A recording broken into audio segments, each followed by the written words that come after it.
entretien exclusif.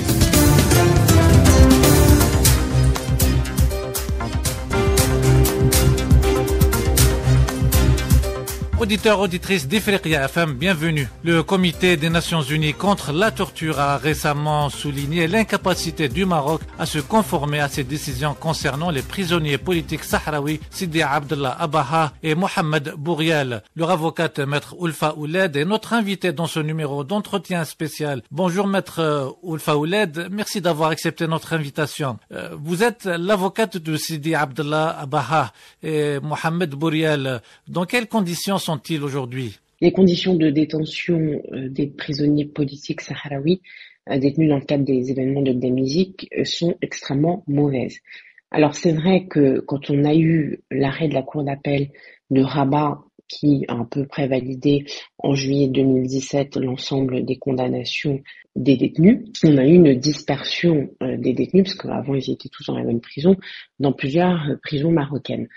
Et on a deux prisons dans lesquelles plusieurs détenus sont aujourd'hui incarcérés, donc nommément la prison de Tiflet 2 et la prison d'Aït Melloul, qui sont des prisons dans lesquelles les régimes de détention sont extrêmement inhumaines. À Tiflet 2, on a par exemple des détenus qui ne peuvent absolument pas faire de promenade à l'extérieur, qui sont interdits de tout contact avec l'extérieur. Typiquement, Monsieur Abaha qui ne voit plus personne depuis 8 mois. À Tiflet, pareillement, il n'y a absolument pas d'accès à la santé. Et à Aït Melloul, c'est pareil, sachant que à Aït Melloul, les cellules, par exemple, ne sont pas du tout aérées et on a le même problème s'agissant de l'accès aux médecins. Dans les autres prisons, c'est pas mieux, les prisons de Kénitra notamment et les prisons de Bouzakarn, où les régimes qui sont appliqués à ces détenus sont des régimes particuliers, qui sont d'ailleurs des régimes créés de toutes pièces pour eux, puisque on a une loi marocaine qui normalement encadre les conditions de détention des détenus, mais cette loi ne trouve pas à s'appliquer quand il s'agit évidemment des détenus de Gdemizig. Êtes-vous en contact avec eux? Je suis personnellement interdite d'entrer sur le territoire marocain.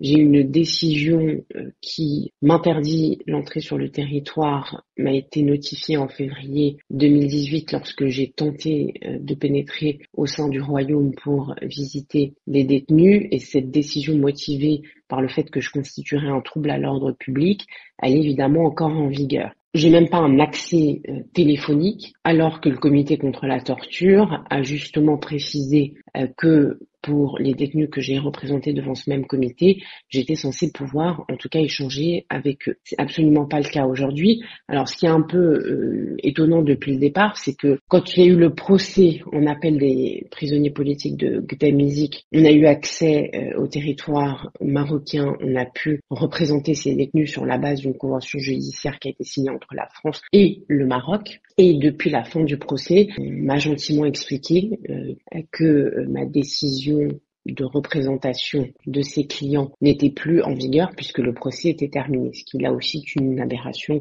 juridique. Donc aujourd'hui, j'ai absolument aucun contact avec eux. Les contacts que j'ai, c'est à travers leurs proches. Comment le régime de Rabat les traite-t-il, eux, ainsi que les autres détenus politiques sahraouis? Alors vous avez plusieurs rapports sur le traitement de l'ensemble des détenus politiques sahraouis. Vous en avez d'autres en dehors de ceux qui ont été arrêtés dans le cadre des événements de Gdemizig, et encore une fois, ces détenus, ils font l'objet d'un régime spécial. Alors, les détenus de Gdemizig, ce qui est rapporté aujourd'hui d'ailleurs par d'anciens détenus, c'est qu'ils sont même isolés des autres détenus sahraouis, font l'objet d'une surveillance excessive et d'un harcèlement quotidien de la part des gardiens de la prison. Et pour les autres détenus sahraouis, même s'il n'y a pas cette surveillance et cet isolement total au sein de la prison, ils sont quand même regroupés ensemble et ils sont maltraités, ils n'ont pas accès à un traitement digne, en tout cas au sein de ces prisons-là, et ça reste en tout cas dans la logique du royaume qui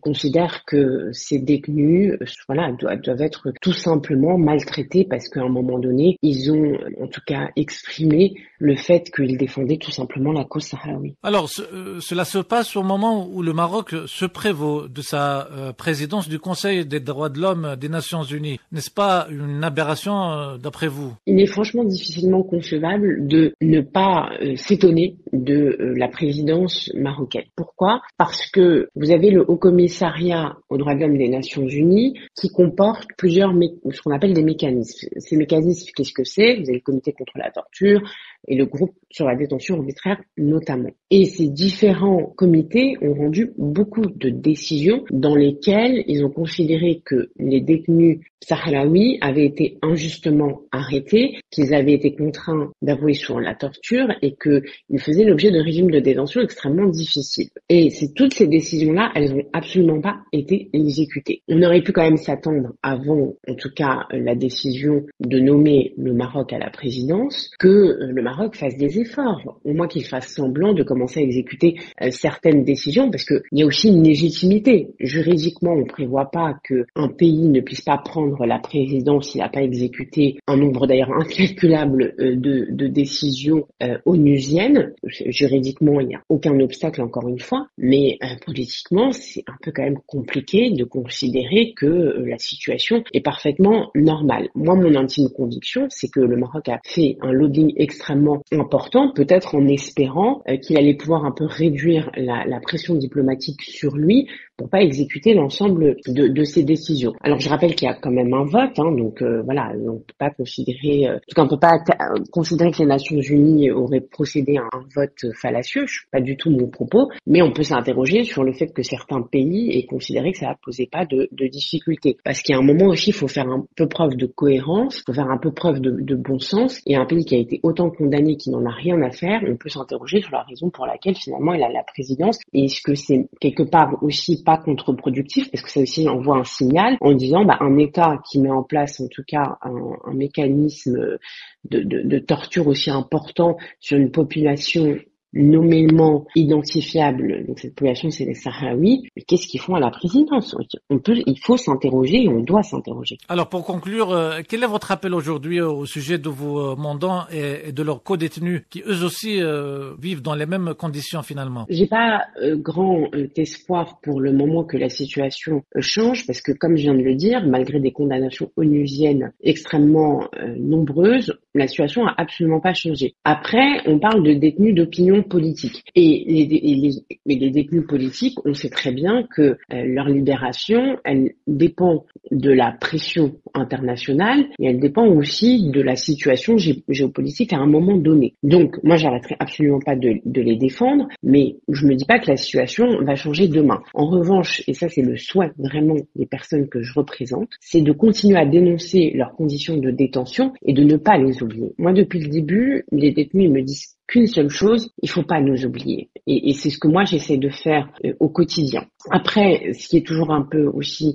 difficile, c'est que finalement tous ces détenus-là, ils ont été condamnés pour soi-disant des crimes de droit commun, qui n'ont jamais commis, mais peu importe, c'est la raison pour laquelle ils ont été condamnés. Donc leur condamnation, quand on la regarde, elle n'est pas politique. Mais on sait que derrière ce qui se joue, c'est que ce sont des militants qui ont été condamnés. Et moi, ce que je voudrais un jour, c'est que le Maroc accepte de dire, ce sont des prisonniers d'opinion politique, c'est tout. Et de les traiter, d'ailleurs, ce sont les demandes que nous avons depuis le début, de les traiter conformément à leur statut de prisonniers politiques. C'est la fin de ce numéro d'entretien spécial. Il vous a été préparé, présenté par Younes Djama.